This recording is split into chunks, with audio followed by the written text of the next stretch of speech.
Só está com tudo quem não está com nada. Como é que é isso mesmo? Sim, esta é a nossa mensagem, a nossa reflexão bíblica hoje aqui na IBNU.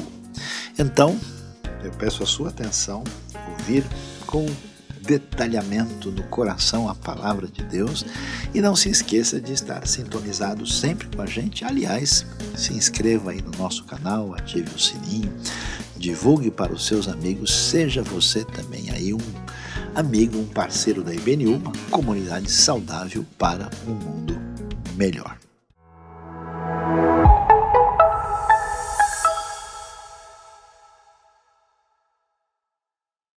Deus seja louvado neste novo dia e neste contexto de celebração, de gratidão e de adoração. É hora de dar atenção à revelação de Deus, à sua palavra. E por isso nós vamos refletir hoje sobre Lucas capítulo 18 e vamos pensar sobre um tema certamente bastante cativante. Só está com tudo quem não está com nada. Então vamos ver o que a palavra divina tem a nos dizer. E você vê que nós estamos realmente com nada aqui, né, à nossa volta para ilustrar o sentido mais significativo desse texto. Então, Lucas 18, a partir do verso 18, diz o seguinte: certo homem importante lhe perguntou: bom mestre, que farei para herdar a vida eterna? Por que você me chama bom? Respondeu Jesus. Não há ninguém que seja bom a não ser somente Deus. Você conhece os mandamentos: não adulterarás, não matarás, não furtarás, não darás falso testemunho, honra teu pai e tua mãe. A tudo isso tenho obedecido desde a adolescência, disse ele. Ao ouvir isso, disse-lhe Jesus: falta-lhe ainda uma coisa. Venda tudo o que você possui e dê o dinheiro aos pobres, e você terá um tesouro nos céus. Depois venha e siga-me. Ouvindo isso, ele ficou triste porque era muito rico. Vendo-o entristecido, Jesus disse: como é difícil aos ricos entrar no reino de Deus. De fato, é mais fácil passar um camelo pelo fundo de uma agulha do que um rico entrar no reino de Deus. Os que ouviram isso perguntaram: então quem pode ser salvo? Jesus respondeu: o que é impossível para os homens é possível para Deus. Pedro lhe disse: nós deixamos tudo o que tínhamos para seguir-te.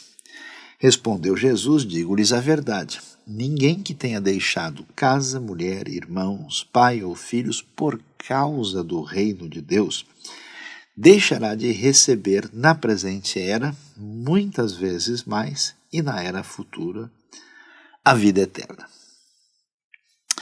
Esse texto de Lucas chama bastante a nossa atenção. E antes de olhar propriamente para os detalhes de Lucas 18 até verso 30, vale lembrar que Lucas tem um enfoque muito interessante na apresentação do Evangelho. Aliás, para fazer qualquer coisa enquanto seguidor de Jesus, nós não podemos perder, né, do nosso radar o entendimento do que é o Evangelho. E olhando para Lucas 18, o que nós vamos observar? Aliás, Lucas 17, né, foi falado sobre a vinda do reino de Deus, como é que esse reino chega. E aí nós temos, no capítulo 18, a parábola da viúva persistente, que, né, está sempre ali diante do juiz para atender a sua causa, e acaba sendo atendida, e logo se diz, imagina como é que, se um juiz mau escuta uma viúva pela sua insistência, imagine o bom Pai Celestial. Depois aparece o contraste entre o religioso fariseu e o cobrador de impostos desonesto que, arrependido, se volta para Deus. E a discussão de exaltação e humilhação diante de Deus, esse contraste é estabelecido. E antes, né, de chegar no final, né, quando Jesus vai falar sobre a sua morte, a ressurreição, depois vai fazer a questão da visão na cura, né, de um mendigo cego, e depois no capítulo 19 vai ser falado sobre Zaqueu, aparece imediatamente antes da história de Jesus conversando com esse homem rico e importante, aparece Jesus e as crianças. E é curioso porque o versículo imediatamente anterior, né, ao texto que nós lemos, diz o seguinte: digo-lhes a verdade, quem não receber o reino de Deus como uma criança nunca entrará nele. Aí sim, a gente agora, mediante essa percepção, e aliás, ao entendimento do que acontece em Lucas, fica claro que Lucas está sempre enfatizando que aquelas pessoas que estão lançadas fora do status quo, de gente que deve ser aceita e é reforçada pela predominância desse status quo social, que essas pessoas recebem uma atenção da parte de Deus no seu projeto de salvação e de redenção. Então nós vamos ver mulheres, nós vamos ver leprosos, nós vamos ver aqui as crianças, nós vamos ver publicanos, que são esses cobradores de imposto que ninguém tem qualquer esperança na redenção deles, ou seja, todo mundo que o sistema avaliou e diz, olha, aqui nós temos um grupo de pessoas que não merece qualquer atenção. E Lucas volta à sua teologia, à sua diretriz de avaliação dessa ação salvífica da parte de Deus exatamente para esses grupos. E é curioso, porque quando a gente chega aqui em Lucas 18, vale a pena tentar entender o que acontece. Aliás, é a pergunta que parece não fazer sentido para a gente, né? O homem chega chamando Jesus de bom mestre, faz uma pergunta muito espiritual e parece receber uma reprimenda. Por quê? O que está por trás disso? O que nós devemos entender? Então, olhando para o texto, a gente agora vamos assim entender o que acontece nesse cenário. Chega aqui um homem que, olhando para os textos paralelos que nós temos em Mateus e Marcos, a gente descobre também que é um homem rico, é alguém que é importante e também ele é jovem. Olhando para esse cenário, a gente de fato vislumbra uma situação muito peculiar. Primeiro que não é fácil você ser rico sendo jovem. Isso acontece ou porque a pessoa tem uma herança ou porque ele de fato é muito bem sucedido na sua trajetória, na sua caminhada, e ele é visto então de maneira muito especial dentro dessa sociedade, né? E então não só isso, mas ele também é uma pessoa importante. Então o que a gente pode observar nesse indivíduo é alguém que está assim no contexto, né, desse ambiente social, percebido como alguém especialmente agraciado por Deus. Lembre-se de que boa parte da percepção religiosa, inclusive não muito adequada, era que se uma pessoa tivesse em sintonia com a vontade divina, se ele estivesse observando os mandamentos, ele seria bem-sucedido. Então essa equação simplificada, né, de entender as diretrizes de Deus para a vida, elas estão presentes na sociedade de modo que se alguém tão jovem se torna tão importante e tão rico aqui é porque essa pessoa também é justa. Essa pessoa está sendo devidamente abençoada por Deus. E dentro dessa lógica, que é uma lógica inclusive de construção religiosa presente em grande parte da mentalidade dos dias de Jesus e, por que não dizer, também através da história e chegando até os nossos dias, essa perspectiva qualifica o indivíduo de uma maneira muito especial. E é curioso, né, que esse indivíduo, certamente ouvindo da fama de Jesus, de coisas especiais a seu respeito, Jesus fazia milagres, Jesus é seguido por grandes multidões, aí está um rabino diferenciado, né, trazendo mensagens e palavras desafiantes, e ele certamente, né, motivado por essa realidade, chega diante de Jesus e chega com uma atitude, assim podemos dizer, de uma política da boa vizinhança. É curioso, mas o homem se volta para Jesus, chega diante dele e vai logo chamando ele, o meu rabino especial, né? O bom mestre, né?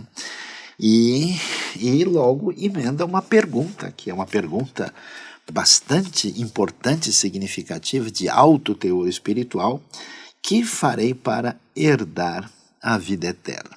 E aí o que acontece? A gente começa a observar que o homem constrói a sua pergunta com base na sua trajetória, que deixa muito claro que ele tem a perspectiva de que a sua vida diante de Deus e do próximo é construída a partir daquilo que ele fez, que aliás é o tipo de mentalidade que é predominante em muitos ambientes religiosos e também existia na época de Jesus, com bastante destaque e bastante confrontada por Jesus, quer dizer, toda a minha relação com Deus é feita através dos passos e degraus que eu subi em função dos meus feitos, das minhas realizações, das minhas obras. Então, na cabeça dele, assim, olha, eu já andei muita quilometragem, eu já caminhei bem, tanto está prova na minha vida de que Deus me abençoou de modo especial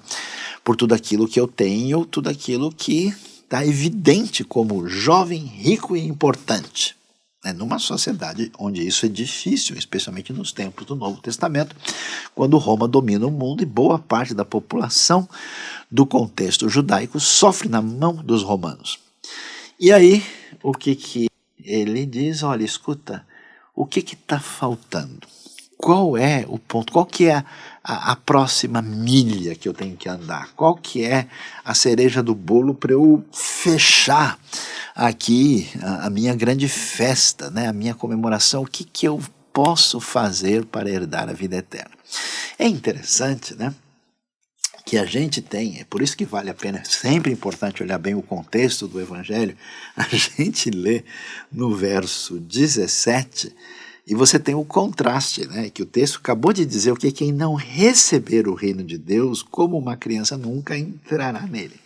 Então a primeira coisa que chama atenção é que esse reino de Deus, que nele está incluído também essa realidade da vida eterna, fica claro que ninguém faz nada para entrar nele, a pessoa precisa recebê-lo.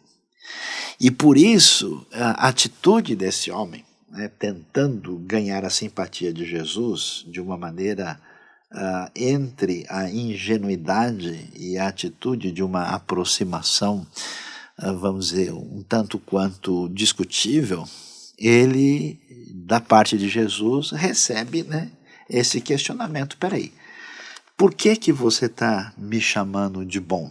Você acha que, de fato, a gente pode sair por aí qualificando as pessoas?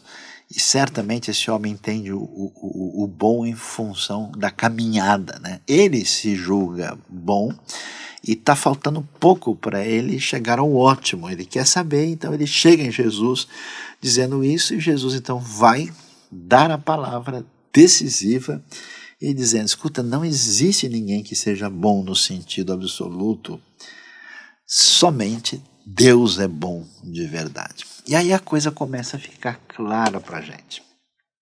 E a gente começa a perceber que essa questão do reino de Deus, a questão da vida eterna, essa caminhada adequada com Deus, ela tem um ponto de partida fundamental, que só é possível entrar no reino, só é possível desfrutar disso que é chamado de vida eterna quem não tem nada a oferecer, quem está disposto a receber.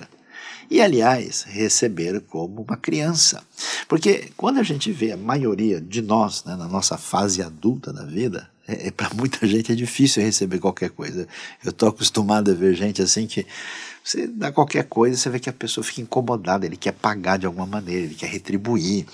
É difícil receber, né, um benefício das outras pessoas gratuitamente, estar feliz com isso e mostrar um amor espontâneo de gratidão. A pessoa quer pagar de alguma maneira, isso ofende, né, esse senso de justiça própria que a gente tem, e isso é mais sério quando se trata do relacionamento com Deus. Então toda atitude religiosa humana é sempre uma coisa da gente querer pagar. A gente fica ofendido com o presente. E é interessante que o texto é muito nítido nessa direção, para aquele homem que chega com toda essa expectativa, e a proposta de Jesus é: olha, vamos conversar sério. Primeiro, para com esse negócio de ficar me chamando de bom, você nem me conhece suficientemente para ir distribuindo adjetivos dessa maneira, bom mesmo, é só Deus. Jesus não está negando aqui que ele é divino, não está entrando nesse assunto, mas ele está confrontando essa atitude, vamos dizer, irrefletida do indivíduo, e a maneira como ele aborda a coisa a partir da sua justiça própria, e diz: olha, a coisa não funciona assim. E aí ele vai partir para a questão prática, né? Vamos ver mesmo como é que isso funciona. E olha só o que ele apresenta. Ele vai dizer para o homem o quê? Ele prossegue e diz: bom, já que nós estamos falando, né, de alguém que chega a um determinado grau de bondade, alguém que está pensando em fazer alguma coisa para herdar a vida eterna, Jesus, vamos começar então com as diretrizes de Deus. Você conhece os mandamentos. Jesus vai citar parte dos famosos 10 mandamentos, texto que está em Êxodo capítulo 20. E que é repetido em Deuteronômio capítulo 5. Ele diz então alguns mandamentos: não adulterarás, não matarás, não furtarás, não darás falso testemunho, honra teu pai e tua mãe. É interessante observar o que aparece aqui. Bom, se nós estamos pensando em construir qualquer relação com Deus com base naquilo que a gente tem a oferecer, aquilo que a gente pode fazer, é interessante que Jesus assim apresenta parte dos 10 mandamentos. Na verdade, ele seleciona todos os mandamentos que têm a ver com a relação diretamente com Deus, né? A gente sabe que o resumo da lei é amar a Deus e amar o próximo. Tudo que envolve essa relação profunda com Deus não é mencionado aqui. Jesus seleciona, dizendo assim: vamos começar falando só da relação que existe com amar o próximo. Vamos só sintonizar naquilo que tem a ver com o eixo horizontal das diretrizes de Deus. Então você conhece os mandamentos e ele menciona, né, 5 deles, quase todos, né, nessa dimensão. Então: não matarás, não adulterarás, não furtarás, não darás falso testemunho, honra teu pai e tua mãe. E, curiosamente, o homem responde: a tudo isso tenho obedecido desde a adolescência, disse ele. É impressionante a coragem desse jovem rico e homem importante, que fala abertamente sobre a sua justiça, que ele tem atingido, tudo ele tem feito, e ele imagina: falta uma coisa só para eu completar a minha condição meritória para entrar na vida eterna. E essa é a questão vital que deve chegar a nós. Como é que a gente se aproxima de Deus? Como é que a gente pensa sobre o reino de Deus, sobre a vida eterna? E boa parte das pessoas tenta construir a realidade a partir do que eles podem apresentar e fazer. Não é interessante que isso não é algo muito exclusivo? Pense, por exemplo, no apóstolo Pedro.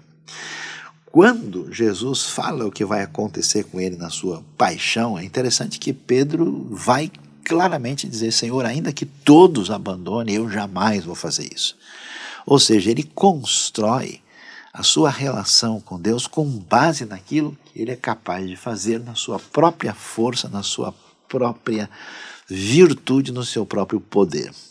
E é interessante que depois, devidamente avisado, depois de todos os detalhes que Jesus apresenta, Pedro, a gente sabe, né, de maneira muito triste e difícil, nega Jesus, e quando Jesus vai restaurá-lo depois da ressurreição, à beira do mar da Galileia, é tão interessante que a pergunta de Jesus volta nesse ponto. Jesus vai dizer para ele: escuta, Pedro, é verdade mesmo que você me ama mais do que os outros? Você acha que a relação comigo se dá nessa dimensão a partir daquilo que você pode fazer?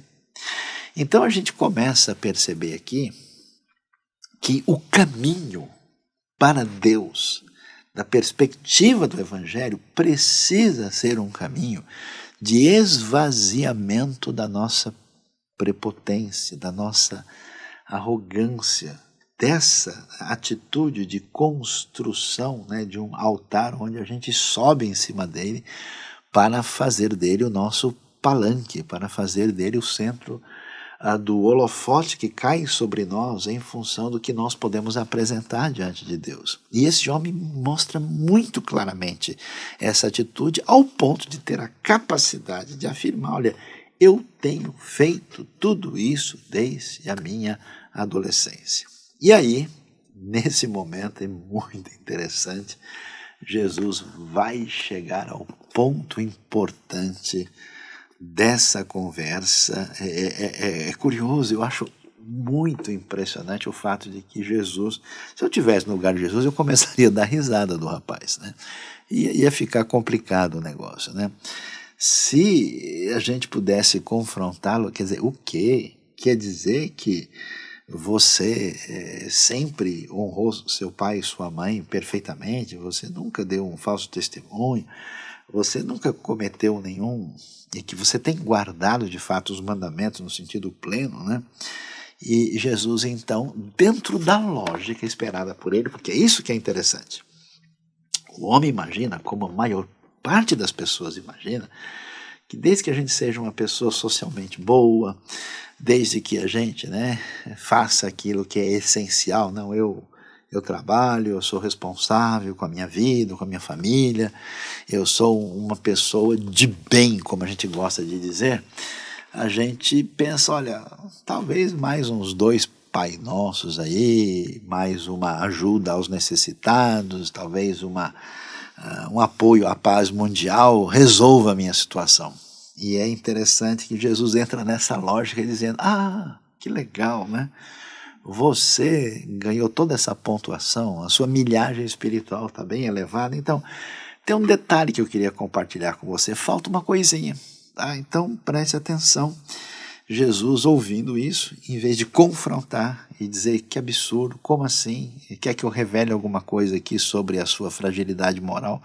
Jesus não entra nesse caminho de confrontação, às vezes tão desejado em tantos ambientes. Ele vira para o homem e diz: falta-lhe ainda uma coisa. E a coisa que falta, Jesus prossegue: venda tudo o que você possui e dê o dinheiro aos pobres, e você terá um tesouro nos céus. Depois venha e siga-me.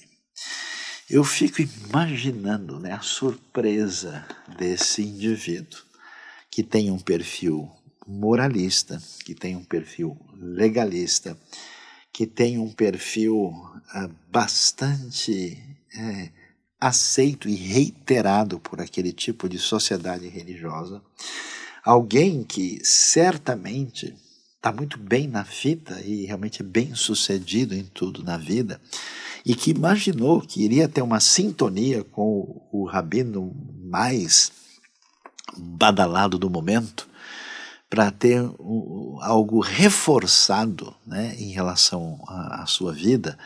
Talvez ele imaginasse: olha, de repente eu faço até uma parceria com Jesus, Jesus está fazendo tanta diferença e eu sou o cara, e a gente pode até complementar algo e investir nesse ministério desse rabino tão diferente.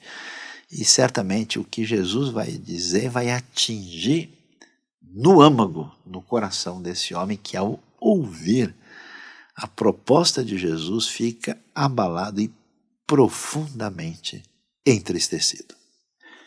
E foi isso mesmo que aconteceu. O homem fica muito abalado.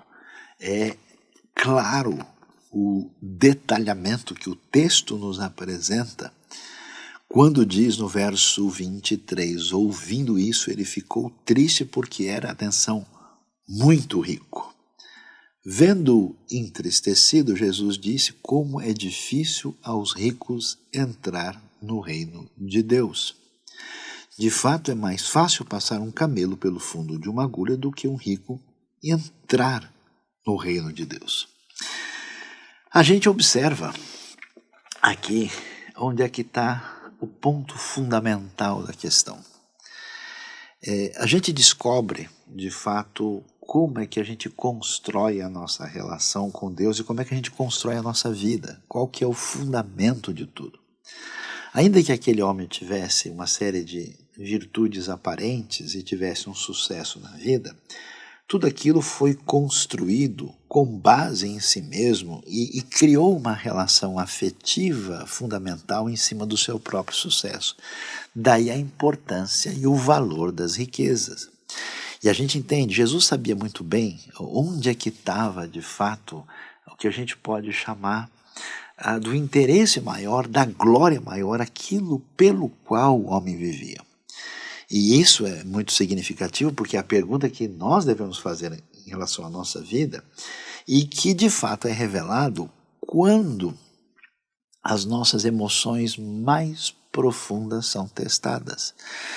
Eu fico impressionado quantas vezes eu vejo na minha vida pessoas terem verdadeiras convulsões emocionais por causa de coisas que, no fundo, a gente há de concordar, não tem tanto valor assim. Eu vejo pessoas, por exemplo, que têm um carro de estimação e de repente alguém vai lá e risca involuntariamente, né, a lataria do carro. A reação da pessoa é um negócio assim incompreensível. E a pergunta que a gente levanta para a nossa vida em sintonia com esse texto é: o que, de fato, quando tirado de nós, nos deixaria abalado e profundamente entristecido? O que, na verdade, é um elemento secundário, aquilo do qual não depende o sentido, o valor da vida, e ocupa um espaço tão grande no coração e é uma forma disfarçada de colocar a gente mesmo no lugar central de construção da vida e de uma construção de uma espiritualidade que, no final das contas, tem Deus como verniz e superfície da conversa, mas no fundo o que importa é a gente mesmo. E Jesus vai no ponto fundamental. Esse homem que parece estar escutando a Deus, que parece estar interessado nas diretrizes de Deus, que está aprovado por si mesmo, está aprovado pela sociedade, mas não entra no perfil que tem a ver com a vontade divina, que curiosamente vai dizer para a gente que só pode entrar no reino, só pode fazer parte da vida eterna quem não tem nada a oferecer, porque o reino e a vida se recebe como um presente, um dom gratuito de Deus por causa daquilo que Deus fez em Cristo em nosso favor. A salvação é pela graça, pela fé, como um presente de Deus. Então, quando o homem percebe essa situação, ele fica muito abalado. E a gente fica perguntando, né, por que que Jesus faz isso, né? Por que que Jesus... É curioso, ele diz, você deve vender tudo o que você tem e dar aos pobres. A pergunta é, por que dar aos pobres? Aliás, pensando bem, é uma coisa até que não faz muito sentido. Porque se a gente pensar de maneira assim mais racional, né, uma logística mais bem trabalhada, né, ou algo que tenha, vamos dizer, uma perspectiva assim mais, vamos dizer, promissora, a gente diria, não, peraí, você pega todos os seus bens e invista no nosso ministério lá na Galileia. Você pega aí os seus bens e vamos ver um projeto para você construir aqui em Jerusalém, mas pobre. Por que dar recursos aos pobres? E aí que a gente começa a entender essa lógica clara do reino de Deus. Por quê? Porque os pobres são pessoas que recebem os nossos recursos, doações e bens e não têm condição de devolver, na maior parte dos casos. Aquela coisa que aparece em Tiago, né, que a religião verdadeira é visitar os órfãos e as viúvas nas suas tribulações. Então, quando eu vou, vamos dizer, contribuir para qualquer situação, sempre existe o perigo de eu estar manipulando esse processo para fazer alguma coisa com o objetivo de ter um retorno. E aí Jesus diz, olha, você entendeu bem a lógica do reino de Deus? A lógica do reino de Deus tem a ver exatamente com esse fato de que uma vez que a gente entende como é que Deus trata a gente, uma vez como a gente entende o que é o Evangelho, que é receber o reino como uma criança, vai ficar muito mais fácil a gente aprender a doar sem querer nada em troca.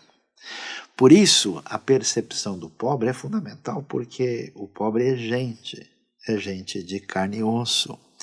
Ele não é só multidão, ele não é só parte de uma realidade abstrata. E é alguém que está numa situação de necessidade e sofrimento que sempre nos convida a um julgamento, que eu vou dizer, especialmente naquele ambiente, o cara está assim por culpa dele. Com certeza ele fez bobagem.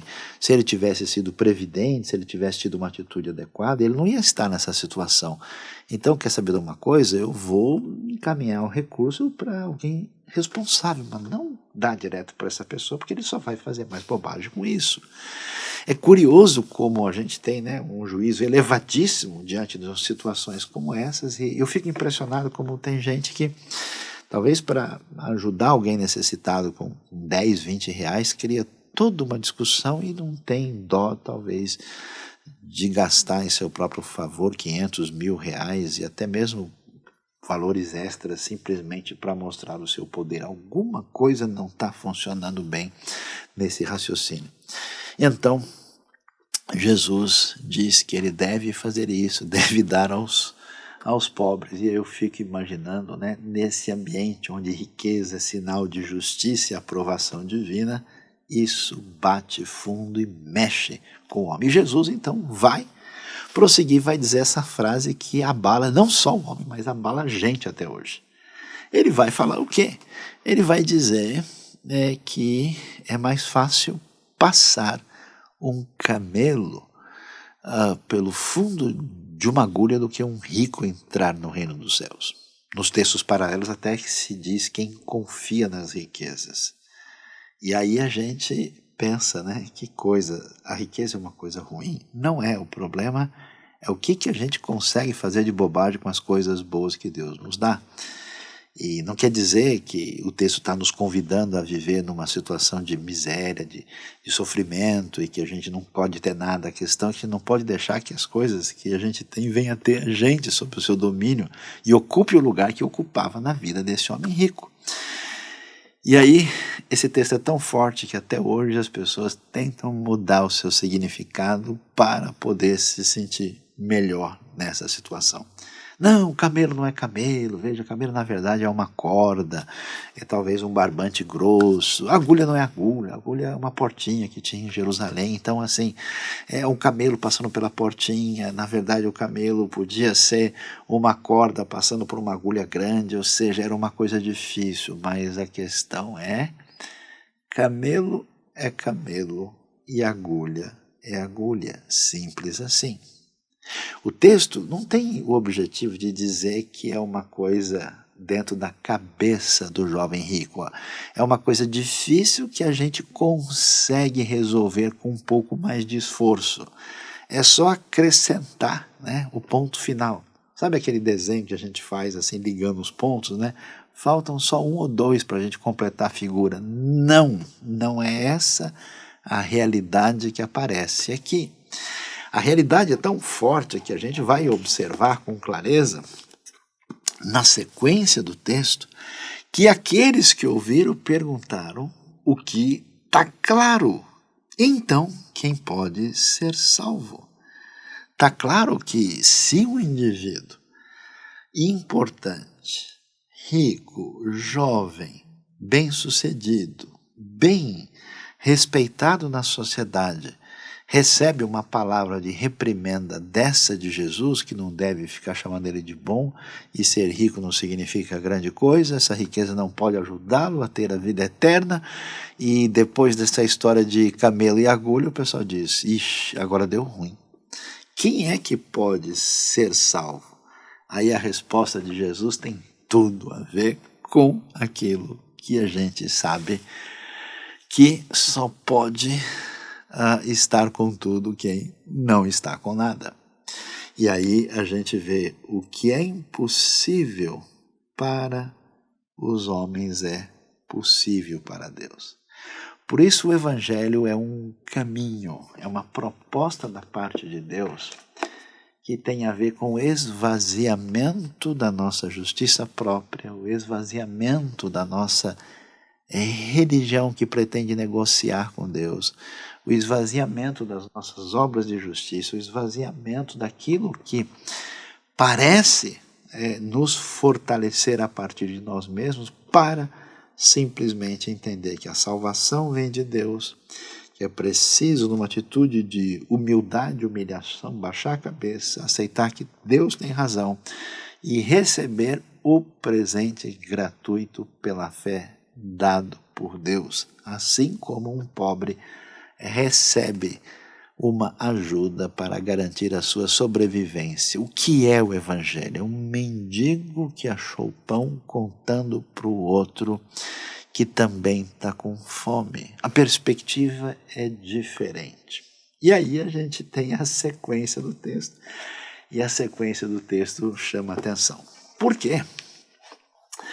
Os discípulos ouvem isso e ficam assim um tanto quanto abalados, né? Isso fere a lógica predominante no sistema social e religioso da época. E eles ficam abalados, né? E Jesus então responde, olha, na verdade essa obra é feita por Deus e de fato é impossível a gente construir essa relação que vai desabar. O que é impossível aos homens é possível para Deus, e então os discípulos chegam e começam a falar sobre eles mesmos.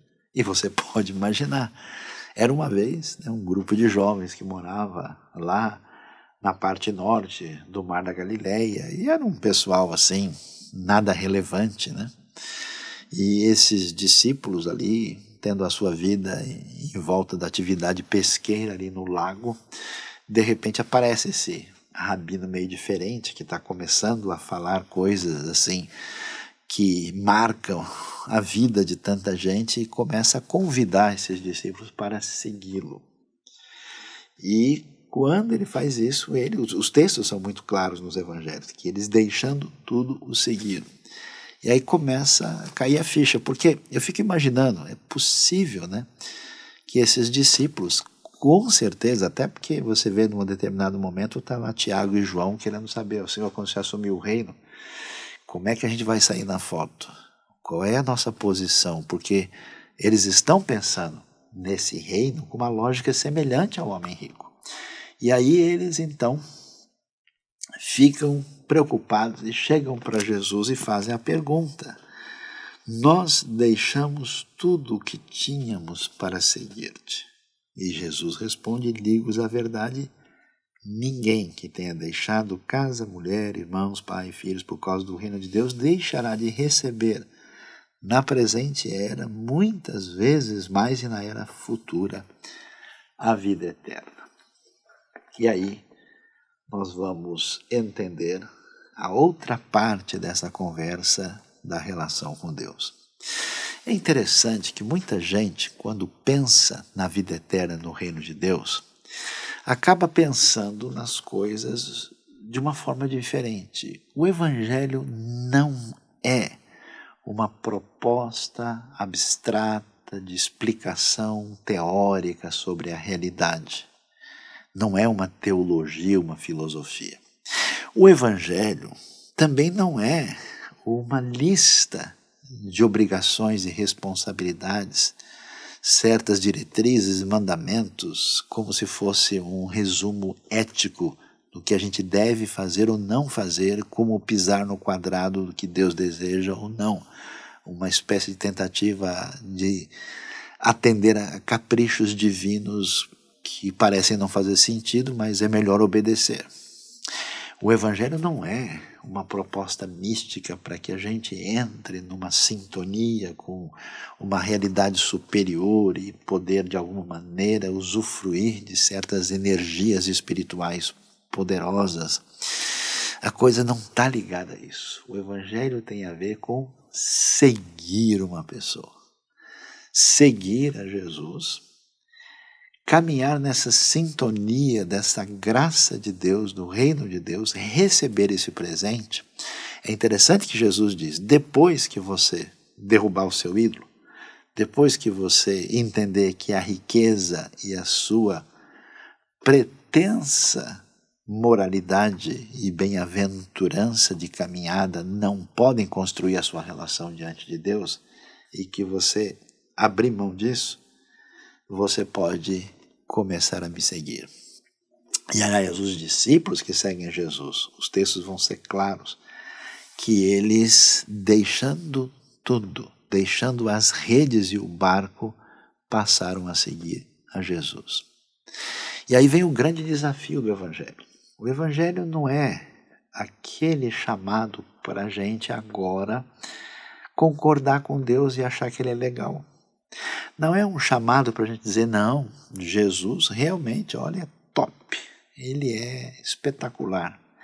Não é um chamado para a gente mentalmente, né, fazer uma análise profunda e dizer, puxa, eu assino embaixo daquilo que a mensagem do Evangelho tem a dizer para nós. Não é simplesmente uma proposta para acrescentar alguma coisa que estava faltando na nossa vida e a gente, né, colocou um brigadeiro a mais na nossa festa. O Evangelho tem a ver com renúncia. É necessário deixar tudo. E aí que tem esse grande mistério da fé. Só está com tudo quem não está com nada. De um lado, o Evangelho nos convida a chegar de mãos vazias e braços abertos para receber o grande presente de Deus que nós não podemos merecer, nem podemos negociar, nem podemos fazer qualquer proposta, vamos dizer, de relação de troca religiosa com Deus. Não, é receber esse presente de uma graça sem fim, de um amor incondicional dado a nós em Cristo Jesus. Mas quando isso atinge a nossa vida, quando isso se torna o grande tesouro, quando a gente descobre o que o Evangelho vai chamar de pérola de grande valor, as outras coisas perdem o seu brilho. Não é que a gente tem que abrir mão de algo, aquilo simplesmente desaparece. É como uma pessoa que está procurando, né, qual que é o melhor tipo de computador que ele pode usar para esse, e de repente ele descobre, vamos dizer, a última e melhor novidade, e aí ele diz, agora que eu estou usando esse modelo que é muito mais capaz e poderoso, simplesmente eu perdi o interesse nos outros. Quando alguém encontra essa realidade da fé, simplesmente o seu coração e os seus olhos não conseguem mais ficar fascinados com nenhuma outra coisa. Por isso que a ideia da pérola de grande valor é que o indivíduo vende tudo para comprá-la, porque ele encontrou de fato aquilo que é a vontade de Deus para a nossa vida.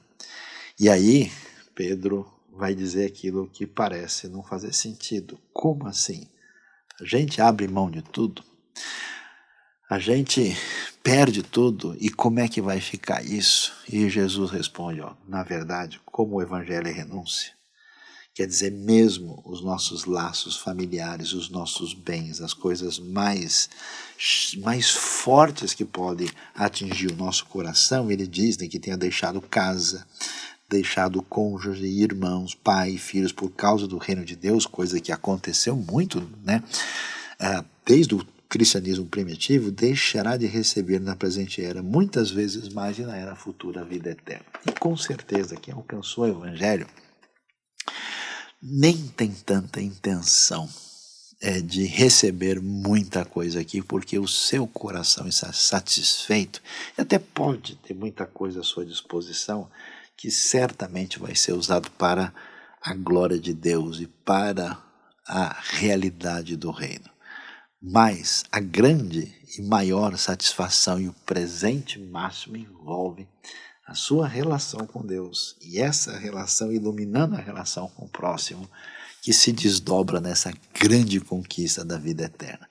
Por isso, é preciso renúncia total, é preciso quebrar todos os ídolos, é preciso jogar fora tudo aquilo que se coloca entre nós e a nossa relação com Deus. Por isso, a gente precisa hoje fechar a nossa reflexão fazendo umas perguntas fundamentais para a gente. Será que você de fato é alguém que não está com nada, que chega diante de Deus, jogando fora as suas pretensões e abrindo a sua vida para receber o Evangelho como presente, como criança, sem qualquer tentativa de troca de algum tipo? Se isso tem acontecido, Deus abençoe muito a sua vida, porque esse é o caminho do amor de Deus proposto no Evangelho.